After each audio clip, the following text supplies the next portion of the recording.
voz del ayer, con historias que el tiempo no puede esconder. Varinia nos guía a un mundo sin par, donde cada entrevista es un viaje a soñar, capturando la esencia en cada rincón, momentos que laten con pura emoción. Crónicas de Varinia en el corazón, historias que viajan llenas de pasión, entrevistas que brillan luz en la oscuridad, momentos que viven pura realidad.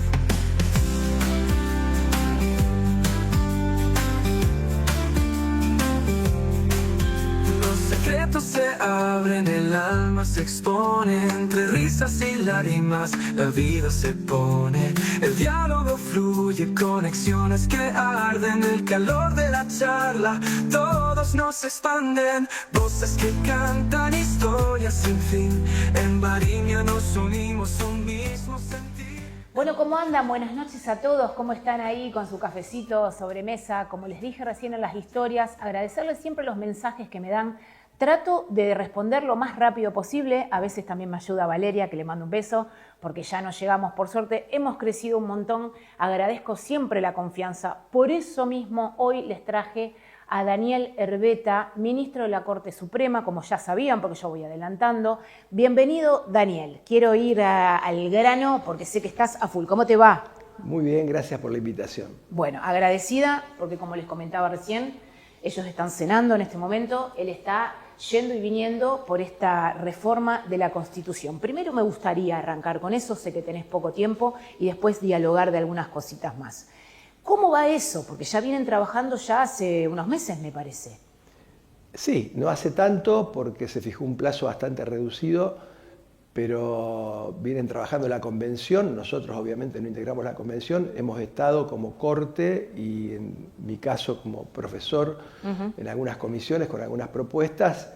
Y bueno, como siempre digo, Santa Fe necesitaba una reforma constitucional.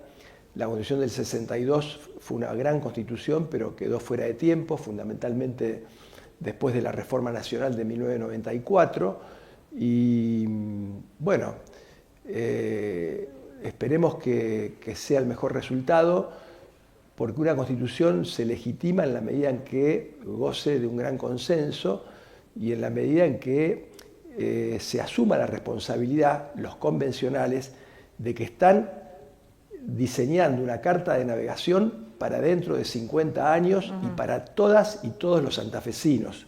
De modo que hay que dejar afuera, digamos, las apetencias o las cuestiones que puedan tener vinculación con algún interés puntual o de algún sector y tratar de lograr verdaderamente modernizar la Constitución y lograr el mejor equilibrio de poder. Nosotros estamos un poco preocupados por algunas discusiones vinculadas fundamentalmente a lo que es el mecanismo de selección, designación y remoción de jueces. Sí, eso justamente te iba a preguntar. Es un tema que hay que tener mucho cuidado, hay que buscar un equilibrio.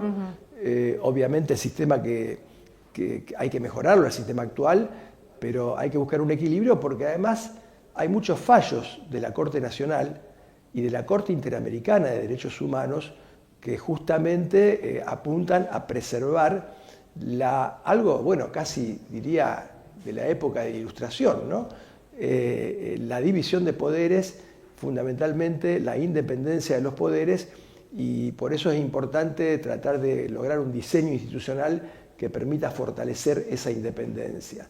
En el caso de los jueces hay una dimensión subjetiva, hay jueces que por su personalidad, por su carácter, la dimensión subjetiva tiene que ver con la libertad de espíritu, con la libertad de conciencia, pero también se necesita una dimensión objetiva que tiene que ver con un diseño institucional que permita fortalecer la independencia de los jueces e impedir de que los jueces queden supeditados, o los fiscales o los defensores, a decisiones de otro poder del Estado. ¿Qué tema? ¿Cómo hacen para ponerse de acuerdo? Debe ser muy difícil eso. Bueno, no es sencillo, pero hay mucha experiencia comparada. Hay regulaciones en muchas provincias argentinas que han reformado su constitución. Yo particularmente tengo una posición muy solitaria.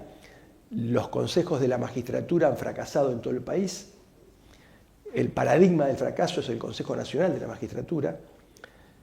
6 años de promedio para designar un juez, una estructura que se ha convertido en una estructura enorme, y creo que en cambio la Constitución debería designar un método, no un órgano.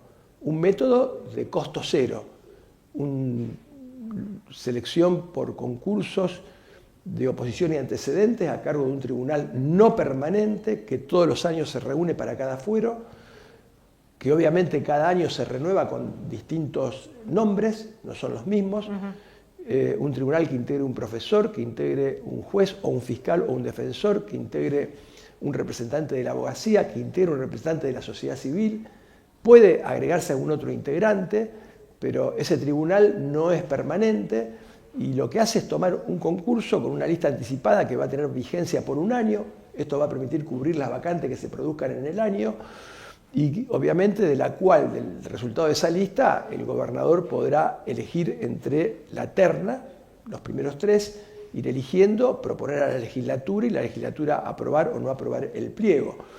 Es muy fácil esto porque esto se puede, a través de la ley que lo regule, se puede convocar ese concurso a través del Ministerio de Justicia, se puede realizar ese concurso en el ámbito del Poder Judicial, del Ministerio Público o de la Defensa, porque tienen espacio físico, recursos humanos, tecnología, computadoras para poder hacer los concursos, y se puede establecer también en una ley cómo va a ser el mecanismo para elegir a los representantes de esos estamentos y cómo va a ser el sistema de evaluación, que no debe limitarse solamente a resolver un caso. Hay que ver muchas cosas para elegir un juez. Esta propuesta, que es designar un método y no un órgano, que evita, primero, gastar plata. Segundo, el problema de la mayoría de los consejos de la magistratura, que han sido fácilmente cooptables por el poder político y que en muchos casos se han convertido en una burocracia elefantiásica, con gastos, con personal, etc. Y que no han mostrado una gran capacidad de rendimiento. Pero bueno, discusión que es mi opinión, yo la planteé por escrito y bueno, los convencionales obviamente tendrán la suya. ¿Por qué dijiste medio solitario? Porque es una propuesta que pareciera que no goza de demasiado consenso, a pesar de que es un mecanismo que no solo le permite al Estado provincial no gastar un peso, sino que permite en alguna medida garantizar la idoneidad y fundamentalmente la independencia de quienes sean electos. Y el hecho de que sea un tribunal no permanente, o sea que cada año ese tribunal para cada fuero está integrado por un profesor distinto, por un abogado distinto, por un juez distinto, aumenta, digamos, esa garantía. De modo que, bueno, digo solitaria porque no tiene mucho consenso, por lo que he podido recabar, no es un sistema, digamos, que convenza, claro, pero que yo no dejo de plantearlo porque me parece un mecanismo muy adecuado. Sí, vos sabés que te escucho hablar y a todos ustedes. Yo tengo, como siempre te digo, una situación que a mí me preocupa, la hemos hablado un ratito antes de que vos entraras, me preocupa mucho la justicia de los menores. Y tiene que ver un poco, muchísimo con lo que estuvimos hablando recién y con lo que reflejás vos, de jueces, de defensores, de figuras jurídicas que de alguna manera no están a la altura de los tiempos de estos menores. Cuando hablo de los tiempos y que para mí es violento, es violencia hacia esos menores, estamos hablando de cuota de alimentos, estamos hablando de denuncia falsa, estamos hablando de un montón de cosas que son temas que pueden entrar a mi cuenta de Instagram, te invito también, y que vean que me estoy ocupando y que estoy trayendo gente como para mover eso. Y lo que está pasando es que me escriben, como recién, y me muestran expedientes. Yo voy a terminar, ¿viste ese programa que había un abogado con el martillito? Yo ya me veo siendo jueza, me preocupa que acerquen esos casos a la comunicación. Están tan desesperados que la justicia no les da una respuesta que vienen a los medios de comunicación. Por supuesto que espacio tienen, siempre tengo que tener una charla previa, pero me preocupa esto, Daniel. ¿Por qué vienen a buscar respuesta a los medios teniendo la justicia? Bueno, es una preocupación obviamente compartida, es una preocupación legítima, la tuya, una digresión. ayer justamente tuvimos, entre tantas, una reunión puntual con la presidencia de Cámara Civil, con gente vinculada al Fuero de Familia, porque es una preocupación que todos tenemos. Y, en fin, yo no puedo, digamos, la casuística es muy variada. Sí me parece que habría que señalar 2 o 3 cuestiones muy puntuales. La problemática de los menores es una problemática en principio de competencia de los tribunales de familia. Hubo una reforma reciente que apuntó a unipersonalizar esos tribunales. Yo creo que esto va a tener algún impacto que va a permitir mejorar el funcionamiento. Allí está el problema del cuidado de los chicos, lo que antes se llamaba la tenencia, el problema de los alimentos, un problema tremendo, el problema del régimen de comunicación. Luego tenemos las oficinas de violencia familiar y obviamente la competencia penal juvenil para el caso en que una denuncia vinculada a cuestiones de violencia pueda constituir un delito. Estamos trabajando en este rubro en la necesidad de generar protocolos de articulación y un trabajo coordinado entre las oficinas de violencia y los fiscales que se dedican a esta cuestión y fundamentalmente con los jueces de familia que son los que toman las medidas, porque hay situaciones que, bueno, me parece que hay que corregir y la trazabilidad, el tiempo de las respuestas, yo siempre digo, en el Poder Judicial, ¿no? Cuando nos levantamos tenemos que pellizcarnos y todos los días comprender que la gente que viene al tribunal tiene un conflicto, para ellos es el más importante, entonces necesita en primer lugar ser tratado con respeto, como cualquiera de nosotros que quisiéramos serlo, y en segundo lugar una respuesta en un tiempo razonable. Porque de lo contrario corremos el riesgo en estructuras muy cerradas de perder un poco la noción del tiempo. Pareciera que el tiempo vale cuando nos toca a nosotros y no vale cuando les toca a otras personas. Además que el tiempo tiene 2 variables. Hay un tiempo cronológico, el del almanaque, pero también hay un tiempo existencial que tiene que ver con el sufrimiento de cada uno. Y los problemas vinculados a la familia son generalmente problemas que tienen una naturaleza, si se quiere, dramática y de mucha relevancia. La segunda aclaración, los juzgados de familia, la materia de familia, donde está involucrada el problema de la minoridad, son las que mayor carga de trabajo tienen dentro de lo que es el Poder Judicial, por fuera del tema penal. Y la estructura que hoy mantienen verdaderamente es bastante limitada. Fundamentalmente hay un déficit muy grande en materia de los que son equipos interdisciplinarios. Nosotros hemos reclamado permanentemente, en ese sentido yo creo que el Poder Judicial necesita contar con expertos que tienen que ver con prevención de riesgos de violencia, que tienen que ver con psicólogos, que tienen que ver con asesores sociales, asistentes sociales, etcétera, porque tenemos una capacidad de respuesta muy limitada. Y también me parece que hay que repensar la estructura y el funcionamiento de los tribunales de familia. Yo lo vengo planteando hace bastante, debemos tratar de avanzar hacia una desburocratización de los trámites que tienen que ver con los reclamos de alimentos, con los reclamos de régimen de visita, con los problemas de tenencia. Tenemos que terminar con el expediente papel o el expediente digital, porque cuidado, que el expediente digital es una forma de neoescriturismo.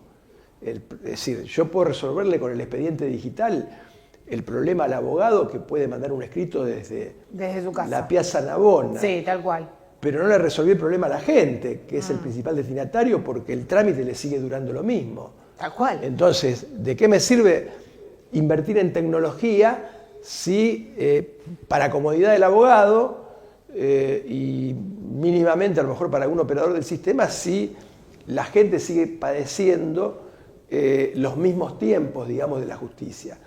Y además que el problema de la informática y de lo digital también tiene sus inconvenientes, ¿no? Por lo tanto, yo creo que primero hay que cambiar los procesos de trabajo, los procesos de gestión, los modos de litigar y después sí invertir en tecnología. Y en eso creo que hay una deuda pendiente que afecta tanto a la justicia civil y dentro de a toda la justicia civil, a la justicia laboral y dentro de la justicia civil al sector que mayor carga de trabajo tiene, que es la justicia de familia. La verdad que la justicia de familia es todo un tema. Lo que también expresaban los profesionales, los abogados, era que había muchos juzgados vacantes y no había jueces para esos juzgados. Después también los que expresaban es desde dónde el juez tomaba la decisión y la sentencia. Esto también está muy cuestionado. Y eso también yo te lo quisiera preguntar. ¿Cómo se hace para controlar, de alguna manera, qué está decidiendo ese juez o esa jueza? ¿Desde qué lugar? Porque si miramos, perdóname que digo esto, si miramos a lo mejor cómo vive ese juez o cómo vive esa jueza, seguramente tenga una familia bastante disfuncional. Entonces digo, ¿desde qué lugar decide? ¿Quién controla cómo decide? ¿Me explico la pregunta cómo es? Sí, completamente. Bueno, dos cuestiones. Primero, las vacantes son un problema general del Poder Judicial. Santa Fe tiene un Poder Judicial muy barato porque tiene solamente en toda la provincia 376 jueces y hoy está con cerca de 100 vacantes. Si comparamos con provincia de Córdoba, nuestro presupuesto está en el orden de un 58%. Si comparamos con el presupuesto de la Corte Nacional sola tiene el mismo presupuesto que toda la provincia de Santa Fe. El problema de las vacantes es un problema importante porque los cargos de los que dispone el Poder Judicial de Santa Fe son cargos creados exclusiva y excluyentemente por la política. Nosotros no tenemos contratos, no tenemos posibilidad de incorporar gente como ocurre en la justicia federal, que sí ocurre. Pueden nombrar, la Corte habilita, contratan 1, 5, 10. Nosotros solamente tenemos los cargos que crea la legislatura y dependemos del diseño territorial que la legislatura defina. Si mañana la legislatura crea un juzgado en un lugar de la provincia que no tiene trabajo, bueno, no es responsabilidad del Poder Judicial. Muchas veces ni siquiera somos consultados. Este es un problema que hay que resolverlo y que, bueno, hay un compromiso ahora, lamentablemente está la convención de por medio, pero estamos esperando porque se hicieron muchos concursos y aparentemente se van a mandar pliegos, cerca de 50, 60 pliegos, lo cual va a ser un alivio muy grande. Segunda cuestión, ¿desde qué lugar toman los jueces? Bueno, esto tiene que ver no solo con el mecanismo de selección de los jueces, fundamentalmente en áreas tan sensibles. En general, la mayoría de las áreas del derecho son sensibles porque tienen que ver con conflictos interpersonales y a veces con abusos o con arbitrariedad del poder, tanto de los poderes públicos como de los poderes privados. Pero en el caso de la familia es un área especialmente sensible por el tipo de conflicto que involucra. Y aquí sí viene, por eso digo, el mecanismo de selección de los jueces y el sistema de evaluación de los jueces. Yo no puedo elegir un juez limitado a que el juez resuelva un caso. Y después con una entrevista donde interviene a veces personas que no sé si están en condiciones de hacer una evaluación completa desde una perspectiva integral. Esto por un lado. Por el otro lado, cómo toma una decisión un juez depende mucho de la actividad de las partes. Y allí aparece un problema, que son los abogados. ¿Por qué? Porque es una materia en donde en general el aporte de los elementos en función de los cuales un juez o una jueza va a tomar una decisión está muy dependiente de la actividad de un abogado, del abogado de cada una de las partes. Y esto, bueno, también tiene que ver con un compromiso que debe asumir o que debemos asumir entre todos en materia de capacitación, los colegios de abogados fundamentalmente, las facultades de derecho, porque evidentemente, lo digo con todo respeto, a veces por algunas cosas que llegan al Tribunal Superior, uno ve falencias importantes en el modo de litigar. Y esto creo que hay que decirlo con toda franqueza y además me parece que es una forma de construir para adelante y hay que asumirlo. El abogado necesita, como los jueces, una permanente capacitación, porque este mundo es muy dinámico, porque hasta desde todo punto de vista cambia permanentemente y nosotros tenemos que estar, digamos, a la altura de las circunstancias como para poder dar respuestas rápidas, fundamentalmente en estos temas, ¿no? Alimentos, régimen de contacto, problemas de desvinculación y revinculación de papás con hijos menores, Sí. porque si yo tengo un inconveniente, si yo tengo un problema en principio aparentemente grave y dispongo una medida de desvinculación y después ese tema no se resuelve por 4 años y a los 4 años me doy cuenta de que no había nada, ¿cómo hago para revincular a esta criatura Imposible. con alguien que estuvo 4 años sin tener ningún tipo de contacto? Y que aparte en esos 4 años, con la persona que convivió, le estuvo de alguna manera educando para que, bueno, se crea una historia. Ahí están las famosas denuncias falsas. Por eso me parece que es muy importante y nosotros priorizamos mucho. Yo siempre digo, el tema de familia es un tema central, fundamental. No es lo mismo que no te paguen una deuda a que no tengas el soporte necesario para poder alimentar a una criatura, para poder darle educación, para poder darle salud, etc. Digamos, no digo que el que sea acreedor de una deuda no tenga derecho a cobrarlo, por el contrario, por pero supuesto, digo, es su derecho. En la dimensión del problema y del conflicto estamos hablando precisamente de un tema muy sensible porque el menor, los chicos, las chicas, las niñas, los niños, los adolescentes también necesitan tener las mejores condiciones de desarrollo y también necesitan construir identidad. Y para construir identidad creo que los papás tienen que asumir la responsabilidad, aún en caso de conflicto, de dar la mayor contención y los jueces, frente a esos conflictos, tratar de intervenir rápidamente para dar una respuesta de buena calidad y en poco tiempo. Yo a veces quedaba sorprendida de los programas que hacía, de cosas de profesionales que comentaban. ¿Viste? Esto es como cuando, qué sé yo, hablo con un médico que ejerce la medicina y suponete ha contado que ha operado cuerpos que estaban sanos. Siempre lo digo, hay muchos profesionales de la salud que operan cuerpos sanos. Y esto siempre lo hablamos en nuestros programas. En el caso de una abogada que me llamó muchísimo la atención, ella comentaba que muchas veces es el abogado que aconseja a su cliente a inventar esa denuncia falsa. ¿Por qué? Porque a lo mejor faltaba la cuota de alimentos, no la estaba dando. Cuando, viste, vos ves la cocina de cómo se crea todo eso, yo quedo impresionada.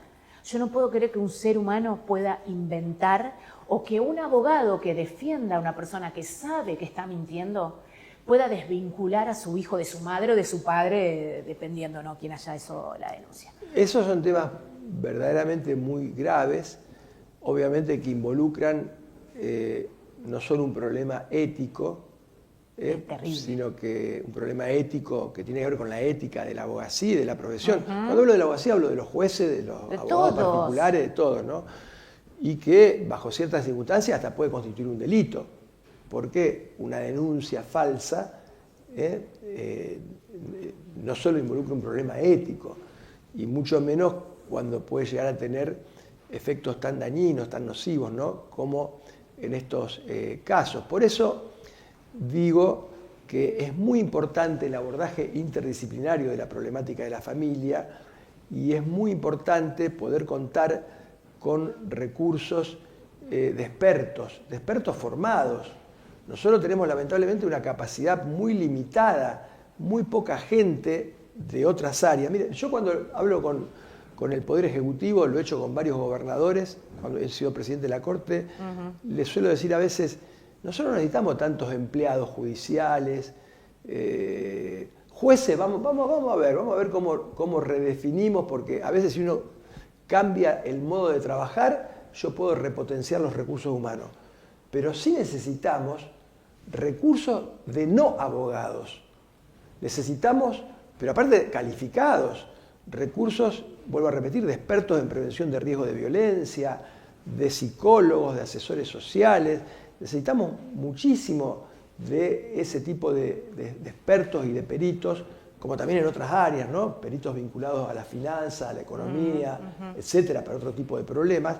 Y en verdad, debo decir que nuestro Poder Judicial, en ese sentido, está muy limitado y comparativamente con el resto de las provincias de Argentina, estamos en un lugar no muy calificado, digamos. Estamos bastante complicados. Por eso me parece que esto implica un abordaje integral. Nosotros estamos ahora desarrollando, justamente hemos comenzado una serie de reuniones, la Corte, con los responsables de Cámara Civil, Presidencia de Cámara Civil, porque allí están, dentro de la Presidencia de Cámara Civil están los juzgados de familia. Ahora vamos con los responsables de las oficinas de violencia, que dependen algunas de la Procuración del doctor Barraguirre, que tiene mucho compromiso con esta cuestión, y también con, según los casos, la pata que corresponde a la justicia penal juvenil. Y vamos a tratar de avanzar en tratar de generar mecanismos y protocolos que nos permitan mejorar la capacidad de respuesta, sin perjuicio de pedirle al Poder Ejecutivo la asistencia que sea necesaria, que no es mucho. Mariña, para que tengas una idea, el presupuesto del Poder Judicial representa el 3.4 del presupuesto total de la provincia. En Córdoba representa el 6.7. Quiero decir, estamos hablando de muy poco, y estamos hablando de muy poco para algo muy importante. Yo pensaba, ¿no? Lo que nos están escuchando, todo lo que hay que... ¿Y quién tiene el poder de hacer todos esos cambios, en definitiva? Nosotros tenemos una responsabilidad funcional. Obviamente que la independencia judicial le garantiza a cada juez un ámbito de decisión, pero esa independencia es una garantía del ciudadano, no es un privilegio del juez. El ciudadano tiene derecho a que lo juzgue un juez independiente, y la contracara de esa independencia es la responsabilidad funcional. Entonces, por hablar del Poder Judicial, tenemos independencia y responsabilidad funcional. ¿Y cómo tratar de manejar estas cuestiones? Bueno, creo que los abogados, frente a situaciones que consideran funcionalmente irregulares, deben denunciar. ¿Por qué? Porque nosotros que tenemos el poder de disciplina como Corte sobre determinadas cuestiones de los jueces, no nos podemos meter en cómo resuelven un caso. Y si el caso está mal resuelto, está la posibilidad de una revisión ante la Cámara. Ahora, si el caso involucra una cuestión irregular, tenemos que tratar de tomar conocimiento. Nuestra estructura, por eso digo que hay que apuntar a una reforma que hace de que, en general, los juzgados de primera instancia dependan de la presidencia de Cámara. La presidencia de Cámara debería generar un control que es muy difícil en un territorio tan extenso y en lugares como Rosario, que hay una concentración bastante grande. Entonces necesitamos también de la colaboración del abogado, necesitamos de la colaboración de los colegios de abogados, porque los abogados saben muy bien qué jueces trabajan bien, qué jueces de pronto tienen dificultades.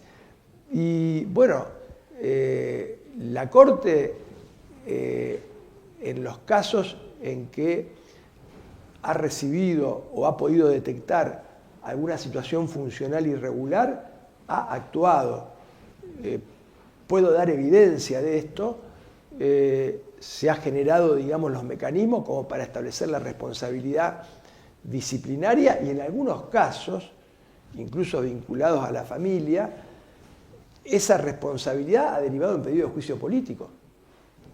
Sí. Ahora, por otro lado, todo lo que tiene que ver con recursos humanos, que tienen que ver con estas otras disciplinas que son tan importantes en esta materia en particular, bueno, dependen obviamente de la previsión presupuestaria y de la decisión del Poder Ejecutivo y del Poder Legislativo, no dependen de nosotros. Nosotros normalmente hacemos el pedido, pero luego es el Poder Ejecutivo el que debe establecer, digamos, los cargos y la afectación presupuestaria correspondiente para que se puedan hacer los concursos de estos casos. Pero vuelvo a repetir, estamos hablando de muy poco, no estamos hablando de algo que tenga un impacto presupuestario.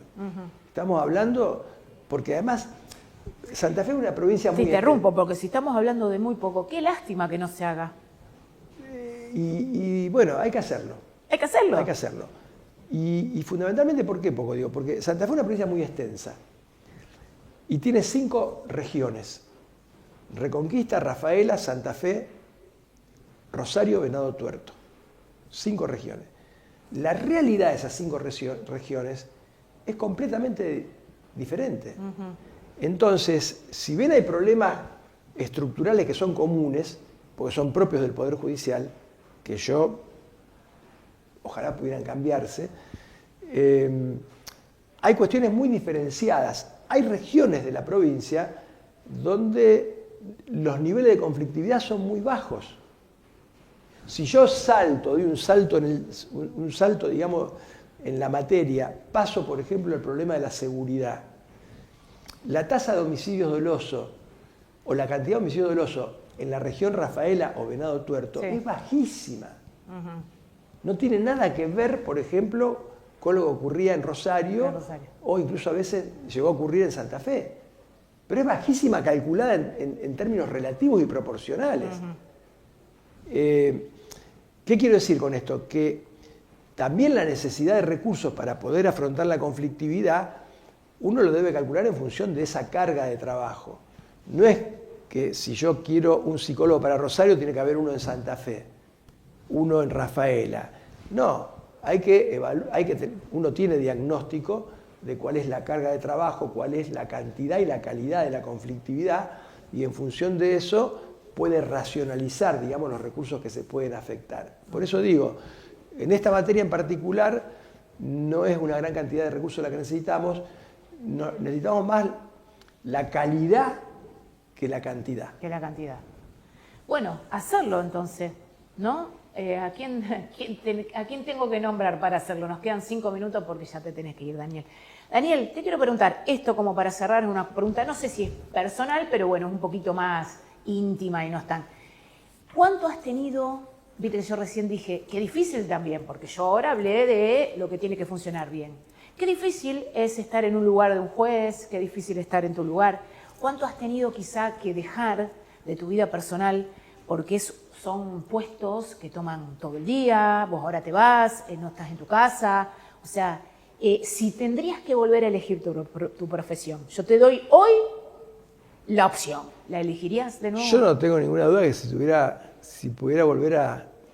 Bueno, ya he renacido porque tuve un problema del cual salí milagrosamente, pero si volvieran a nacer elegiría la profesión de abogado.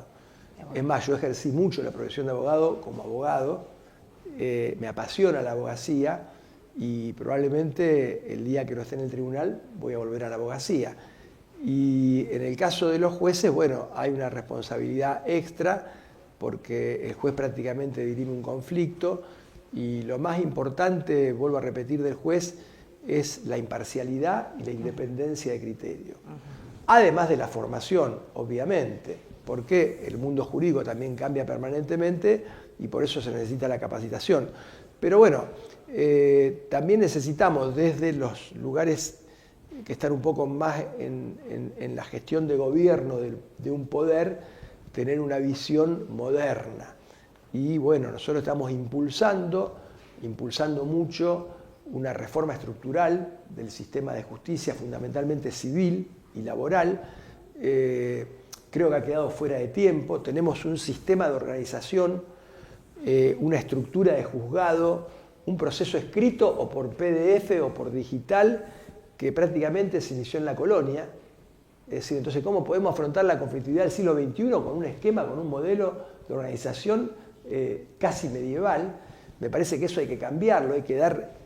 En esto hay muchos problemas, porque obviamente nadie quiere cambiar la forma de trabajar. Los abogados también se resisten, entonces se necesita una discusión importante porque es un cambio cultural muy grande. Hemos avanzado institucionalmente en la provincia en muchas cosas. El sistema penal ha tenido una modificación muy importante. Yo voy a dar un solo ejemplo. A ver. 2013 al 2023, Rosario tuvo la tasa de homicidios más alta de la historia criminal de la República Argentina. La única agencia que dio respuesta a ese problema atendiendo a la función que tiene fue la agencia judicial, fiscales y jueces. En 10 años se triplicó la tasa de encierro. Se encarceló a las organizaciones criminales que tenían denuncias en otros fueros, bueno, no en la justicia ordinaria, nunca había pasado nada. Que tenían denuncias en el sistema anterior escrito y nunca había pasado nada. Nuestros fiscales y jueces fueron amenazados, baleados en sus casas y baleados los tribunales. De modo que esa parte de la justicia penal, en esos 10 años, que es la función de los fiscales perseguir el delito, la función de los jueces juzgarlos y eventualmente condenar, nadie puede decir de que no hubo capacidad de respuesta. Digamos que tuvimos problemas, no en todo, pero tuvimos problemas puntuales en la agencia policial y en la agencia penitenciaria. ¿Y por qué digo esto? Porque en los juicios orales fueron condenados, esto no es una generalización, porque hay la mayoría de los integrantes de la agencia policial como de la penitenciaría son gente honesta y profesional, pero se comprobó que había unidades que trabajaban para un determinado sector de la criminalidad y otros para otro sector. Entonces, la reforma, digamos, procesal penal fue una reforma importante que le permitió dar una respuesta a un problema grave que no tenía con el sistema anterior. Bueno, creo que así como se avanzó en esa reforma, así como se avanzó con el juicio por jurados populares, que es una forma de democratizar el Poder Judicial, de darle participación a la ciudadanía, no hay nada muy complicado. El primer juicio por jurados que tuvimos en San Cristóbal fue algo increíble. Y la gente, cuando hicimos mucho entrenamiento, los que se vieron seleccionados tuvieron que ir a la audiencia de selección de jurados. Sí. Cuando se les fue a notificar, la primera reacción de la gente era: no, pero yo no entiendo nada de derecho, yo no sé nada. Se les explicó, se les acompañó un folleto explicativo con dibujos, se les decía: usted tiene que ser juez de los hechos. La gente vive juzgando en la vida. Obvio. Vos vivís juzgando situaciones permanentemente. Y tomamos lugares. Usted tiene que ser juez de los hechos y de la prueba. Sí. Porque hay un juez técnico que dirige el debate que es juez del derecho. Bueno, el resultado fue óptimo. Llevamos en la Argentina más de 1.200 juicios por jurados populares y no hubo nunca una manifestación quejándose del veredicto del jurado. Digamos que también no le fue a la justicia profesional. Por eso hay que avanzar con el jurado popular, hay que ampliar la competencia y hasta hay que prever el jurado popular para las cuestiones civiles, en algunos casos y bajo ciertas condiciones. ¿Por qué? Porque hay cuestiones vinculadas a la libertad de expresión, a la discriminación, a problemas grandes de consumo, a problemas ambientales que ameritan que la ciudadanía participa. Y esta también es una forma de abrir las puertas del Poder Judicial, porque hoy el Poder Judicial está monopolizado exclusiva y evidentemente por una profesión, la abogacía. Claro. Y si un ciudadano puede ser diputado, puede ser senador, puede ser gobernador, no se requiere ninguna profesión en particular, también puede participar en la justicia. Así como hemos avanzado en esta cuestión, creo que hay que darnos una discusión profunda para avanzar en una reforma más estructural de lo que es el sistema de justicia civil y dentro de ello la justicia de familia. Bueno, clarísimo, clarísimo, Tandavari me ponen.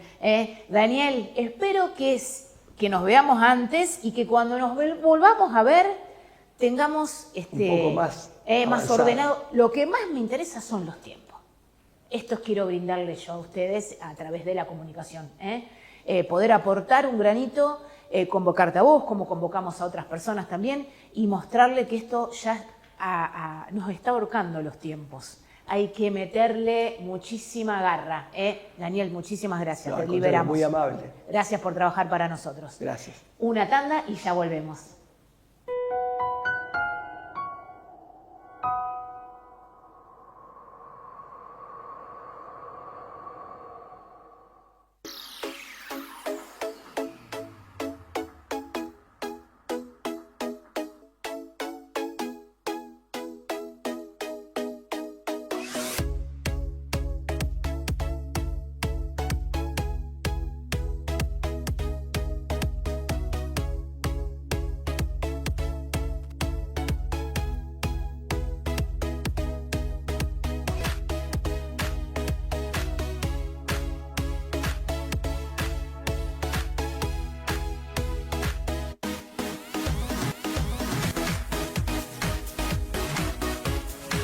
¿Buscas una rápida salida laboral?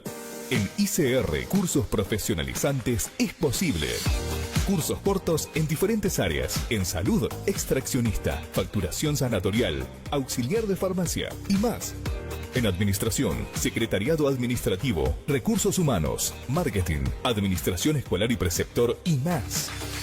En Rosario, Mitre esquina Peatonal Córdoba y filiales. Seguinos en Instagram como Instituto ICR.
Llega a Rosario Marcela Morelo, una de las voces más queridas de Argentina, en un recorrido por toda su carrera. Única función, sábado 13 de septiembre. Entradas en venta en el Teatro Broadway o por tu ticket.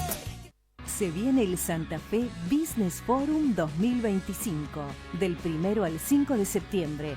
250 compradores internacionales, 45 países, 1000 empresas, 6000 reuniones de negocios, 25 fondos de inversión, 200 startups, 25 oradores, 5000 asistentes.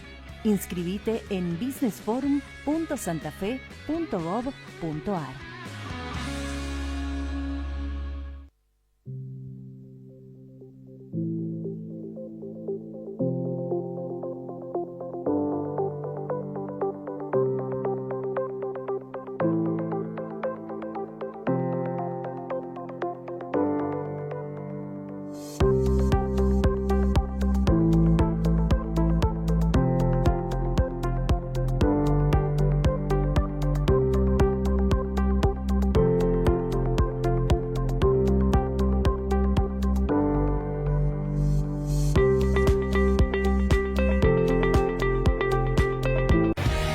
Cae en vivo, en Rosario, All Inclusive. Domingo 24 de agosto. Entradas en venta en el Teatro Broadway o por tu ticket.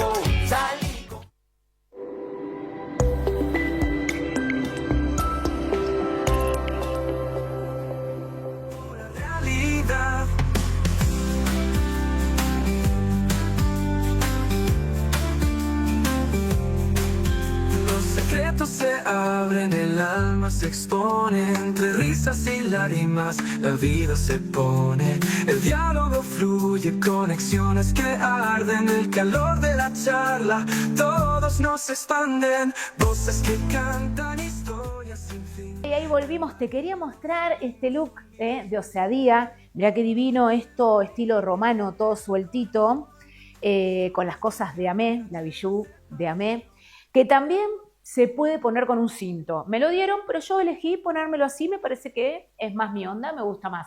Así que agradecerle a Osadía y a Amé por siempre estar cuidando mi imagen. Te quiero dejar este video de Daniel Herbeta que hicimos hace unos meses atrás y nos encontramos de nuevo.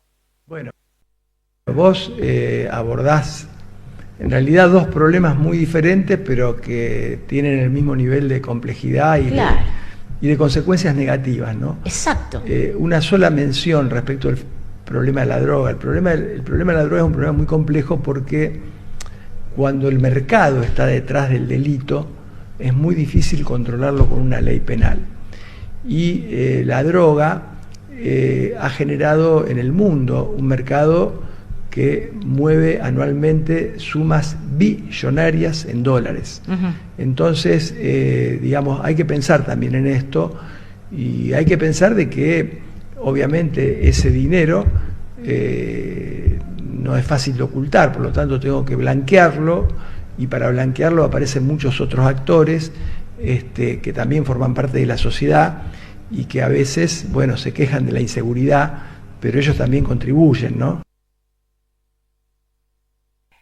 Y bueno, y acá estamos, seguimos con recién lo mirábamos y lo dejábamos a Daniel, que tenía que irse rápidamente a Venado Tuerto a seguir trabajando, obviamente seguir trabajando para nosotros.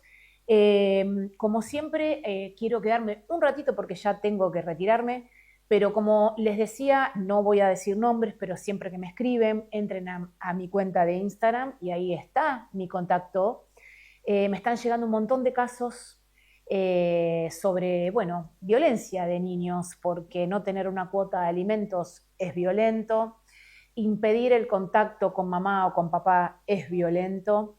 Las denuncias falsas son muy violentas y también apelar un poco a estos abogados que aconsejan hacer las denuncias falsas. Ojo ahí, porque si esto llega a seguir avanzando, esos nombres van a empezar a salir y esas cosas se van a empezar a saber.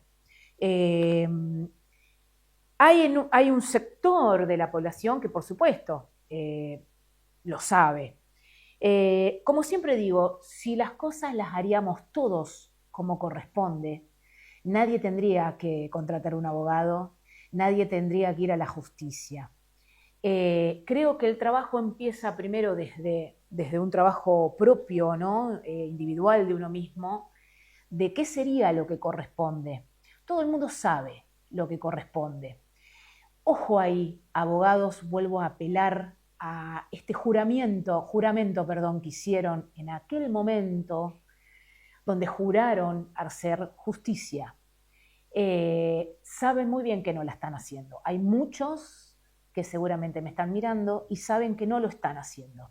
Entonces es muy violento aconsejar a un cliente o a una clienta para que haga una denuncia falsa, a lo mejor porque no pagó la cuota de alimentos o a lo mejor porque vaya a saber qué. Ojo, por favor, a esos defensores que están aconsejando realizar eso. Y ojo, por supuesto, nosotros también, a quién contratamos para que nos defiendan. Lamentablemente, si terminamos en la justicia es porque uno de los dos no se pudo poner de acuerdo o ambos no estarían haciendo las cosas bien. Ojalá revisemos nuestras acciones y empecemos a priorizar, primero los educadores, a nuestros hijos, segundo los abogados, a nuestros hijos, y que jueces que tengan que hacer sentencia se animen a hacer sentencia rápido y dejen de lado las apelaciones, que ni siquiera hay cámara, así que ojo con eso, por favor, conciencia, laboremos entre todos, pero también creo que el primer trabajo tiene que empezar en casa. El foco son nuestros hijos, los niños. No violentemos ese derecho. Bueno, nos despedimos, nos vemos el martes que viene. Gracias por estar, espero sus mensajes como siempre y agradezco. Nos vemos el martes que viene en Crónicas de Bariña para Vive TV. Los secretos se abren, el alma se expone, entre risas y lágrimas la vida se pone. El diálogo fluye, conexiones que arden, el calor de la charla, todos nos expanden. Voces que cantan historias sin fin, en Bariña nos unimos, un mismo sentir. Crónicas de Bariña en el